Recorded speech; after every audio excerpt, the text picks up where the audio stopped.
Me llamo Marcos, tengo 24 años y necesito contar esto mientras todavía conservo la lucidez.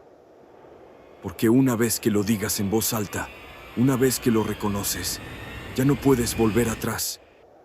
Y hay cosas que, cuando se despiertan, no vuelven a dormir jamás. Todo empezó hace 6 años, el día en que mi madre decidió que nos mudaríamos a la vieja casa de mi abuelo. Mi abuelo paterno, don Elías, había muerto de forma repentina. Se cayó por las escaleras, dijeron, pero los vecinos comentaban otra cosa, que llevaba semanas gritando por las noches, que hablaba solo, que quemaba incienso y sal en la puerta de su casa. Mi padre nunca fue muy cercano a él. Decía que estaba loco, que desde joven ya hablaba de visiones y sombras que lo espiaban. Lo cierto es que cuando murió, la herencia cayó sobre nosotros. Y con ella la casa. La casa quedaba en las afueras del pueblo, cerca de un bosque espeso. Era grande, antigua, con techos altos y escaleras de madera que crujían con solo mirarlas. Mis padres, mi hermana Emma y yo nos mudamos en marzo. A mí me pareció un castigo. No tenía amigos cerca y para ir al colegio tenía que tomar 2 autobuses. Pero mis padres estaban convencidos de que era un nuevo comienzo. Habíamos tenido problemas económicos el último año, así que no hubo discusión. Era eso o quedarnos en un departamento prestado. Los primeros días todo fue normal. Frío, húmedo y con ese silencio extraño que tienen las casas que han estado solas por mucho tiempo. Lo único que no me gustaba era el desván. Era un lugar al que no me atrevía a entrar, no porque creyera en fantasmas, sino porque olía raro, como a madera mojada y a algo más, algo que no sabía describir. Mi madre comenzó a hacer limpieza general y cada día encontraba algo más raro. Una muñeca de trapo con alfileres clavados, una caja con pelos humanos y una Biblia rota donde las palabras «No mires detrás de la puerta» estaban escritas con marcador rojo. Mi papá decía que eran tonterías del viejo Elías y se reía, pero mamá dejó de sonreír después del tercer día. Fue Emma quien lo dijo primero, que por las noches escuchaba pasos, que alguien caminaba en el piso de arriba aunque todos estuviéramos dormidos. Al principio pensamos que era el viento o los ratones, pero entonces comenzaron a desaparecer cosas. Libros, llaves, cucharas. Mi mamá nos regañaba, pero todos sabíamos que no éramos nosotros. Había algo más. El día que encontré a Emma hablando sola en el pasillo, supe que algo no iba bien. Era madrugada. Me levanté al baño y la vi sentada, mirando la pared. Le pregunté qué hacía y me dijo que estaba hablando con el hombre que vivía ahí. Dijo que se llamaba Isael, que él también odiaba al abuelo. Desde entonces, las cosas se pusieron peor. Mi padre comenzó a tener pesadillas. Se despertaba sudando, diciendo que algo lo perseguía por los pasillos.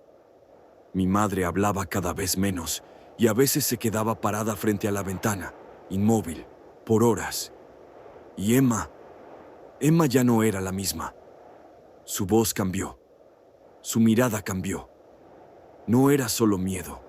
Era como si algo dentro de ella hubiera despertado. Una noche, la escuchamos gritar. Corrimos a su cuarto y la encontramos en el suelo, temblando. Dijo que la puerta, esa maldita puerta del desván, se había abierto sola y que él estaba ahí, que Isael estaba observándola desde el marco de la puerta, con los ojos como pozos vacíos.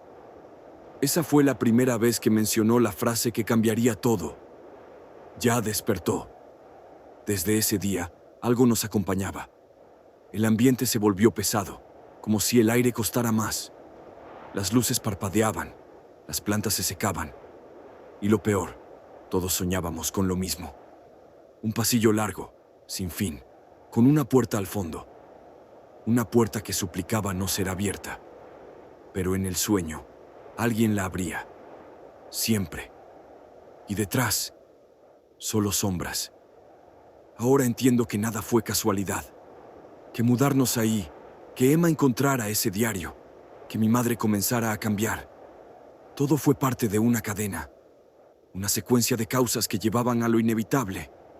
Porque hay cosas que duermen, y hay familias como la mía, que por necedad o ignorancia las despiertan. La noche en que el reloj del pasillo se detuvo a las 3:33 de la madrugada, marcó el comienzo del descenso total. Fue Emma quien lo notó primero. Despertó empapada en sudor, con marcas en los brazos, como si la hubieran sujetado con fuerza. Corrimos a su habitación al escuchar su grito. Nos dijo que Isael se sentó a los pies de su cama, que no solo la miró, sino que le habló.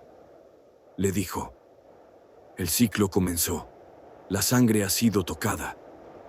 Mi padre, desesperado, decidió sellar la puerta del desván con cadenas y crucifijos. No era religioso, pero el miedo lo hizo probar cualquier cosa. Lo ayudé, aunque algo dentro de mí me decía que era inútil. Esa noche, mientras dormíamos, las cadenas cayeron solas. Todos las oímos. Bajamos corriendo. Estaban esparcidas por el suelo como si alguien las hubiera arrancado con rabia. La puerta estaba abierta, pero el desván, vacío. Fue entonces cuando descubrimos el cuarto oculto. Había una puerta falsa detrás de un estante en el desván. Oculta, cubierta con madera podrida. Cuando la abrimos, un olor a humedad rancia y a carne podrida nos golpeó como una ola. Dentro, encontramos símbolos extraños tallados en las paredes, velas negras gastadas y un libro. No un diario, sino algo más antiguo. El texto no era legible, pero las imágenes sí. Figuras humanas sin rostro, un árbol seco rodeado por fuego y un nombre que aparecía una y otra vez. Isael. Emma empezó a empeorar. Vomitaba tierra, tierra real, como si algo dentro de ella estuviera conectado a aquel lugar. Mi madre intentó llevarla al hospital, pero en cuanto salieron de la casa, Emma perdió el conocimiento. Solo volvió en sí cuando cruzaron de nuevo el umbral. Era como si la casa no la dejara ir. Los espejos se rompían sin motivo. Las luces dejaban de funcionar exactamente a las 3:33. Y una noche, al revisar el video de la cámara de seguridad exterior, vimos algo que nos dejó helados. Una figura alta, encorvada, con brazos desproporcionadamente largos, subiendo lentamente por la pared hacia la habitación de Emma. Ya no había dudas. Despertamos algo que había estado esperando. Y lo peor estaba por venir. Fue el 6 de noviembre cuando todo estalló. Un lunes, como cualquier otro, excepto que Emma no se levantó de su cama.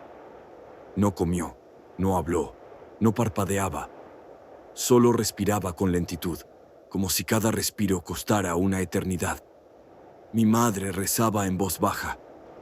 Mi padre no salía de su habitación. Y yo empecé a soñar con Isael. Pero no eran sueños.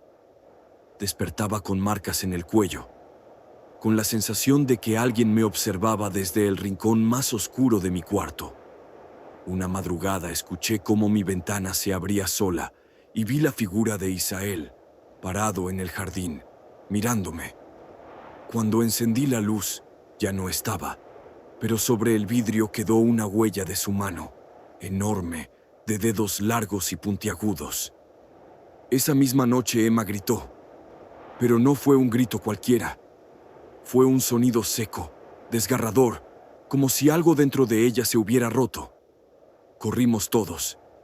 Ella estaba de pie en medio del cuarto, con los ojos completamente en blanco. En la pared, escrito con lo que parecía sangre, se leía: «El sacrificio ya está hecho». Mi padre, aterrorizado, corrió a la cocina. Sacó una caja de metal escondida bajo la alacena. Dentro había cartas viejas, un crucifijo de plata y una nota escrita a mano por mi abuelo. «Si Isael despierta, no le hables, no lo mires, No le abras la puerta. Era tarde. Emma caminaba dormida. Se dirigía hacia el desván. Intentamos detenerla, pero una fuerza invisible nos lanzó contra las paredes. Mi madre gritaba. Yo me arrastré por el suelo, intentando alcanzarla.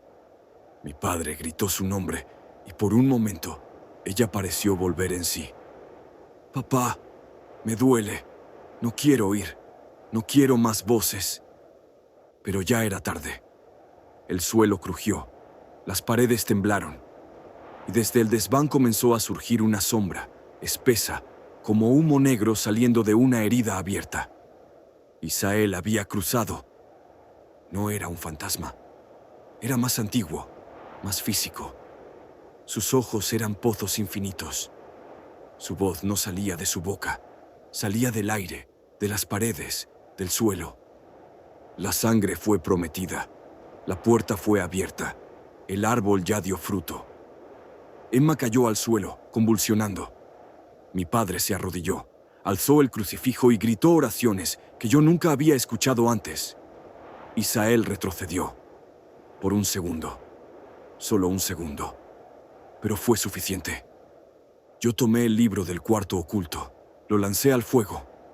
Las llamas se volvieron verdes. Isael gritó, un grito que retumbó en nuestros huesos. La casa entera tembló. Las paredes se rajaron.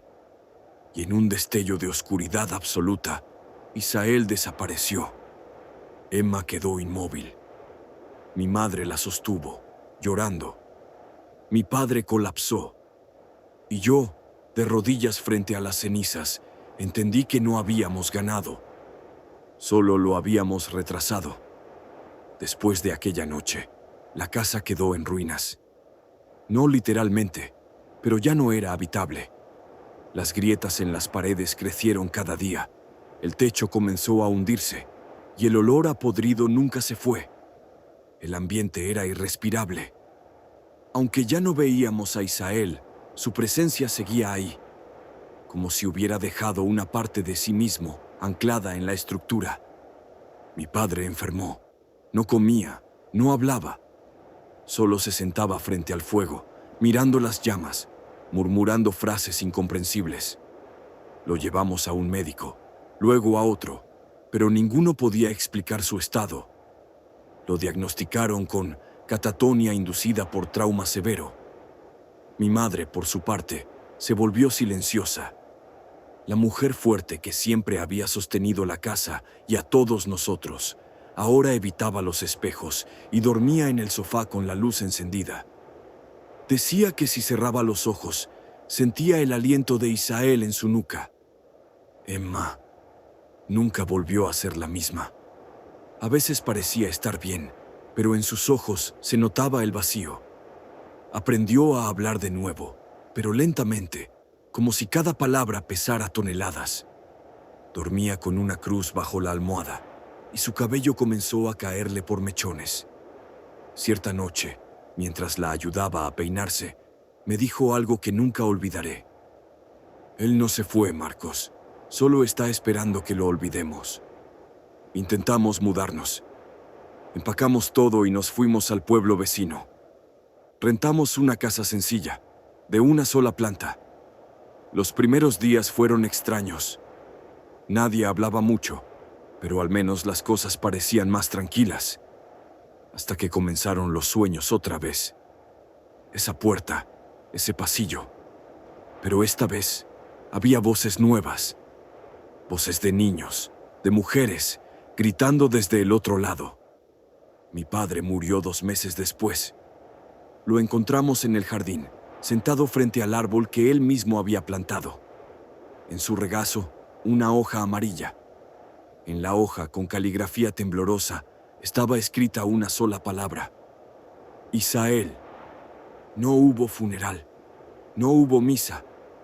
Mi madre dijo que no era prudente atraer atención. Lo enterramos discretamente en el cementerio del pueblo, con la tumba más sencilla que se pueda imaginar. Sin foto, sin epitafio. Comenzamos a investigar. Había algo más allá de nuestra historia. Descubrí que Isael no era solo un nombre. sino un antiguo espíritu mencionado en textos olvidados. Según una crónica de 1732, escrita por un monje exiliado, Isael era considerado un vínculo de ruptura, un ente que se manifiesta en familias que ocultan secretos, traiciones o pactos rotos. Aquellos que, por generaciones, niegan su historia, terminan despertándolo.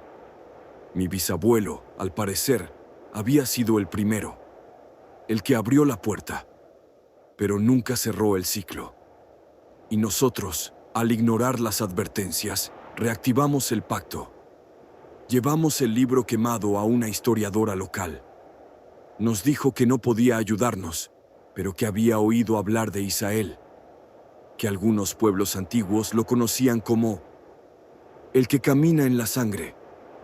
Dijo que mientras el linaje siguiera, Isael también lo haría, que lo único que podíamos hacer era mantener la memoria viva, no dejar que se repitiera. El olvido es lo que lo alimenta. Con el tiempo, Emma mejoró un poco. No volvió a ser la niña alegre que solía ser, pero al menos dejó de temblar por las noches.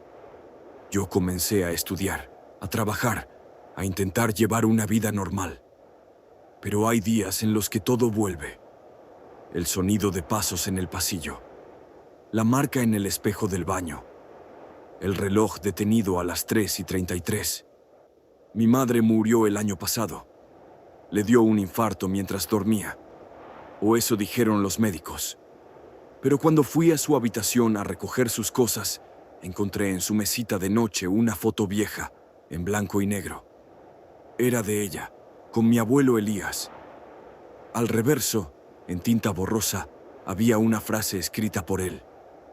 Nunca abras la puerta del desván. Nunca, ni aunque la escuches llorar. Quemamos la casa, literalmente. Pedí una excavadora, destruí cada muro, cada rincón. Me aseguré de que no quedara ni una piedra sobre otra. Luego salí del país, me fui lejos. Pensé que eso bastaría. Pero anoche Emma me llamó. Dice que ha comenzado a soñar otra vez. Dice que el pasillo ha vuelto. Y que esta vez no está sola. Tal vez lo que despertamos nunca se volvió a dormir. Tal vez nunca fue una historia sobre una casa, sino sobre nosotros. Sobre nuestra sangre, nuestro linaje, nuestros pecados. Y lo peor de todo es que ahora yo tengo un hijo. Y anoche lo escuché hablar en sueños. Dijo un nombre: Isael. Isael.